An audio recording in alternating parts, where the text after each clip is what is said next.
Hari ini saya ingin menyampaikan satu sejarah di mana tahun 1945 Indonesia merdeka.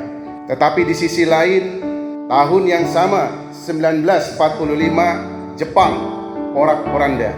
Kita tahu, kita paham bagaimana Amerika Serikat menjatuhkan bom atom di Hiroshima dan Nagasaki. Maka semua penduduk yang ada di Jepang, utamanya adalah Hiroshima dan Nagasaki, wafat. Kalaupun dalam kondisi hidup, maka mereka terkontaminasi dengan zat kimia bom atom. Sehingga penduduk Jepang yang ada di negaranya pada saat itu tidaklah produktif. Kekalahan Jepang mengakibatkan seluruh orang-orang Jepang yang ada di berbagai negara kembali ke tanah airnya. Lantas dikumpulkan oleh seorang kaisar yang begitu sangat luar biasa dikagumi oleh rakyat Jepang, Kaisar Hirohito. Kaisar Hirohito kemudian tampil di depan rakyatnya. Lantas dia bertanya kepada rakyatnya, "Hari ini apakah masih ada seorang guru yang hidup di Jepang?" Saya ulangi pertanyaannya. Hirohito menyampaikan dengan sangat gamblang, "Apakah di Jepang masih ada guru yang hidup?" Lantas pertanyaan kaisar ini mengundang protes yang sangat luar biasa dari jenderal yang merasa bahwa dirinya telah berjuang atas nama negaranya, Jepang. Jenderal mempertanyakan, "Ya kaisar, kenapa engkau mempertanyakan guru, bukan kami tentara? Padahal kamilah yang maju di medan tempur, kamilah yang mengibarkan bendera Jepang, kamilah yang mengorbankan untuk negara Jepang. Tapi kenapa engkau mempertanyakan guru di negara Jepang ini? Tidak sedikit di antara kami, tentara-tentara Jepang, mati di medan laga, mati di medan tempur. Tidak sedikit pula di antara kami mengorbankan tangannya, mengorbankan kakinya, bahkan mengorbankan nyawanya untuk negara. Mengapa engkau malah justru mempertanyakan guru?"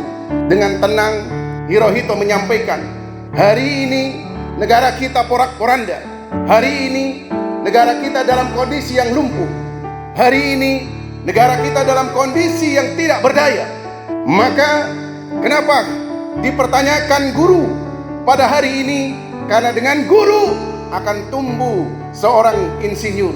Dengan guru akan tumbuh seorang pelajar-pelajar yang luar biasa. Dengan guru akan tumbuh dokter dan seterusnya yang akan membangun negara Jepang." Dengan demikian bahwa Hirohito sadar betul pendidikan adalah merupakan fondasi dasar untuk membangun negaranya.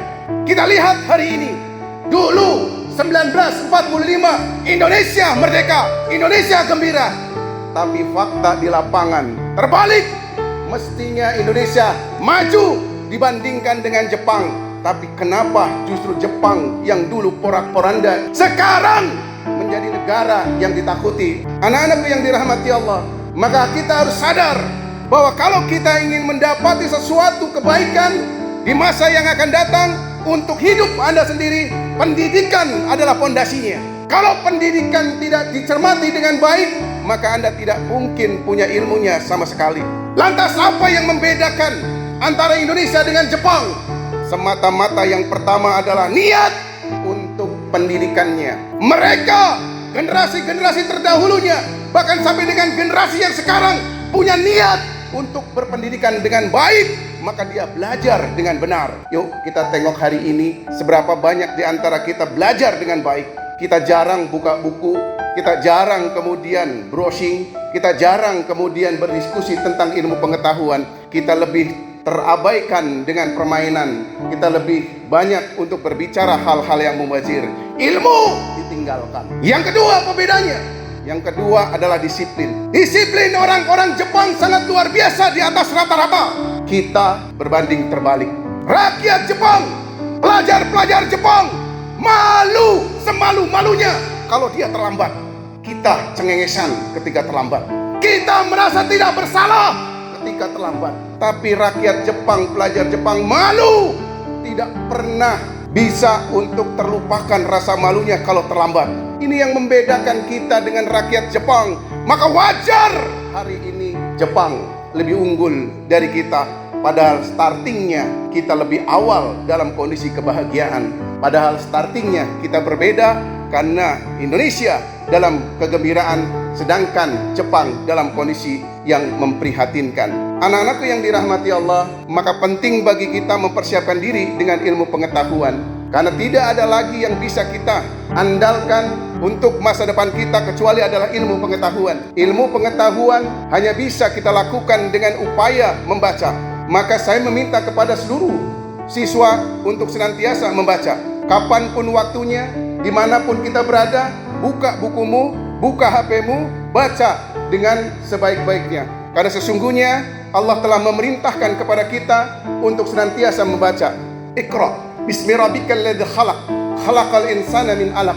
Anak-anakku yang dirahmati Allah, sungguh perintah belajar itu bukanlah dari guru, sungguh belajar itu bukanlah dari orang tua, tapi perintah belajar itu sesungguhnya Allah yang perintahkan kepada kita semuanya.